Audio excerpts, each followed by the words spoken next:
waa Sénégal mbaa yéen a ngi ci jàmm defar vidéo here is naka bële passé vidéo bële passé dañu ne woon pour mën a def carrière YouTube bu cool dañuy tàmbalee xool naka nañuy defaree vidéo yu cool pour que mu gën a cool léegi pour defar vidéo ñaari mbir ngay soxla ñaari mbir bi ci njëkk mooy filmer mën nga filmer mën na la filmer mën nga filmer sa bopp et bu boobaa li ngay soxla mooy caméra bépp xeetu appareil boo xam ne mën na filmer bépp xeetu caméra mën na doon sa téléphone mën na doon appareil photo yii nii yu foykaay yii nii boo filmer ba pare da ngay am li ñuy woowee ay rush ñu jël misaal xew am sa seen kër nga jël sa téléphone nga filmer journée bi yëpp suba ba ngoon nga filmer xam nga boo ci paree loolu doo wane lépp da ngay tànn instant yi gën a cool yu nice yi nga dajale ko def ko benn vidéo posté ñu jël misaal ci vidéo bii nii ngay seetaan ma lay expliquer may expliquer affaire de defar vidéo may filmer sam bopp donc balaa may toog di commencer wax damay dem bës ci bouton bi ñëw toog arrangé wu defar micro bi soog a ñëw commencer expliquer léegi loolu noonu bu ma ci paree pour mën a am vidéo boo xam ne loolu yëpp doo ko ci gis dama koy monter bi mooy lan damay dagg partie yooyu noonu pour monter bu dee sa téléphone nga filmer mën nga monter ak sa téléphone te bu dee appareil foykaay yi nii nga filmer faw nga monter ak ordinateur léegi bu boobaa da ngay soxla ordinateur boo xam ne da nga ciy def logiciel de montage vidéo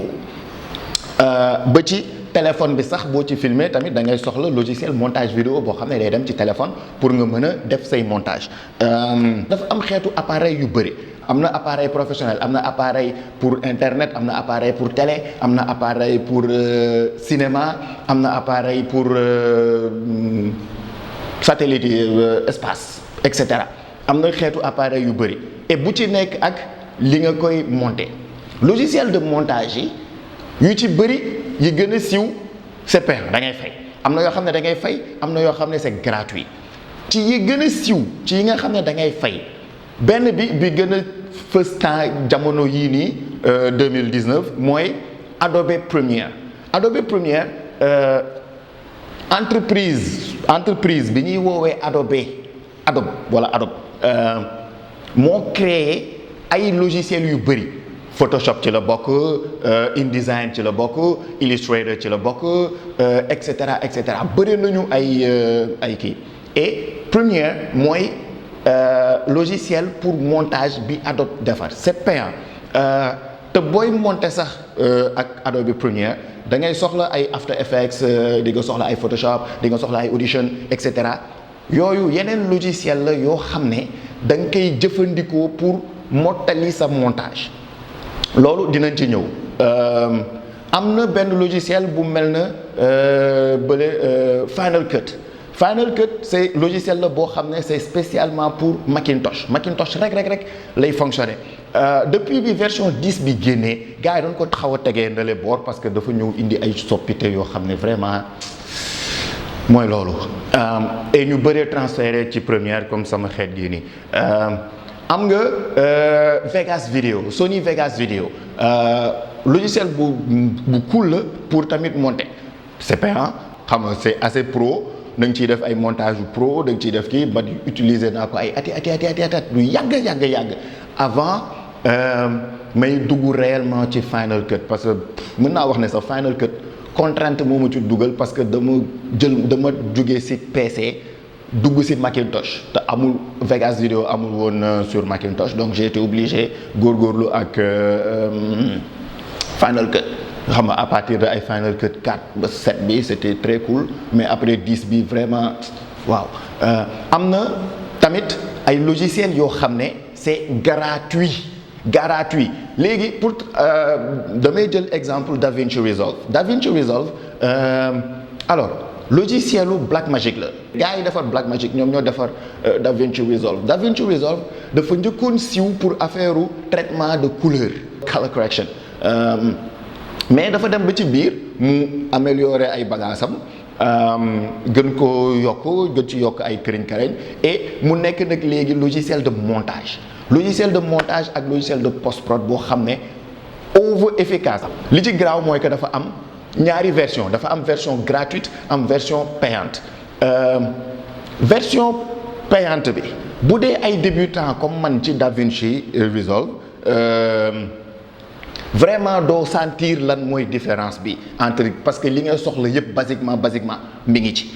donc logiciel bu garaaw la bu garaaw boo xam ne c'est gratuit et vraiment maa ngi leen di diggal ngeen installer ko essayer ko mooy pour ñi nga xam ne tàmbali nañu montage ba pare mais dinañ ci ñëwaat un peu plus ci yeneen logiciel yu gratuit am na par exemple Shotcut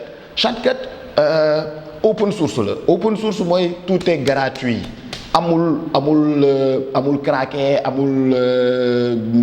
dugal numéro de série amul dara da ngay dépaqueter installer point. Ça marche aussi bien sur Linux que sur ay Windows que sur Macintosh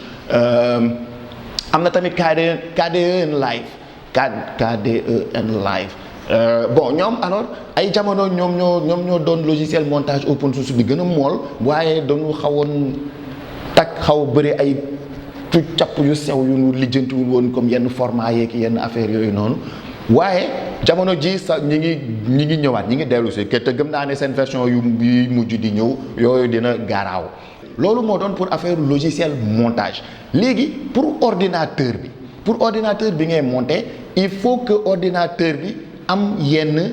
spécificité yenn caractéristiques techniques yi parce que jamono ji tey dafa am ay format yu bëri yu bokkul appareil yi ay ñoom 5D ay ñoom et cetera ku ci nekk da nga am sa format bu dee image u téléphone ngay monter ci ordinateur garaawul parce que ordinateur lu mu bon moo xaw a gën a puissant tuuti yenn téléphone surtout jamono ji yenn téléphone yi yenn tablettes yi tiens mën nga monter tamit sur tablette selon format bi ngay yor bu dee par exemple appareil yii nii parce que yii ay appareil amateur la du peut-être nga woowee ko semi pro bu la neexee mais eggu fa appareil pro yi yeneen format lañ lay filmer surtout bu dee affaire film bu dee affaire de cinéma yenn appareil yi nga xam ne dañ lay filmer ay image en raw brut image yooyu noonu caméra yooyu noonu pour nga mën a monter image yooyu noonu faw nga am ordinateur boo xam ne au minimum benn 32 giga de RAM ba jàpp 64 giga de RAM laa wax de 64 giga bu dee pour appareil fooykaay yii nii léeg-léeg lii benn 16 giga de RAM wala benn 8 giga de RAM sax ça va quoi dina taxawaalu tuuti mais mën nga régler sa problème et bu boobaa nag léegi plus ngay bëgg def ay vidéo yu professionnel wala yu pro plus ngay soxla ordinateur bu sophistiqué alors ci ay jàppal bàyyil ñun dañu bëgg nekk ay pro parce que ci sunu kàllaama mbedd dafa am pro ak professionnel ni ñuy woowee professionnel mooy ñi nga xam ne da leen di fay pour ñu liggéey loolu mooy seen profession dañ lay fay ngay liggéey c'est comme balekat bi nga xam ne day xëy ñu di bale ñu koy fay balekat professionnel la mi ngi mel na comptable bi day jóg di dem bureau di compter ay chiffres ñu koy fay kooku comptable professionnel la waaye pro bi gis nga balekat bi xalaatal balekat bi nga xam ne bu xëyee suba teel day déglu météo wala bu liir météo xool tey ngelaw bi ndax dina foor wala du foor est-ce que bu balee affaire bi dina naaw di kii wala est-ce que beneen xeetu balekaay la war a lijjanti pour affaire yi bañ a tasaaroo ci mbedd bi wala ci àll bi yan xeetu gants la war a sol pour que mu sax dem ba lijjanti détail tissu bi nekk ci biir gant bi nga xam ne bu ko solee affaire bi bu yàggee ci loxoom wala loxoom tooy ak yooyu noonu ndax du yàq ay baaraamam wala ay wewam pro en fait mooy ki nga xam ne détail yëpp lay lijjanti détail yëpp pour liggéeyam ñun ci xeet googu noonu bëgg bokki maanaam que dañuy xool léegi defar vidéo détail par détail léegi pour mën a egg foofu noonu li ñuy def mooy dañuy tàmbalee photographie parce que photographie en fait mooy base vidéo photo la ay photo yu bëri ngay dajale mu nekk benn vidéo loolu ça permettrait nga mën a sax comprendre affaire u format yeeg frame rate et cetera ensuite photo si ngay mën a comprendre affaire u lumière affaire u couleur affaire u réglage jëlal misaalu ISO il faut que nga mën a comprendre pellicule argentique pour mën a comprendre ISO mooy lan ak ban naka lay fonctionner loolooy tool yi léegi nag kojal beneen vidéo bi ñu tàmbali photo tronc commun photographie fii léegi boobu noonu salaam jàmm paix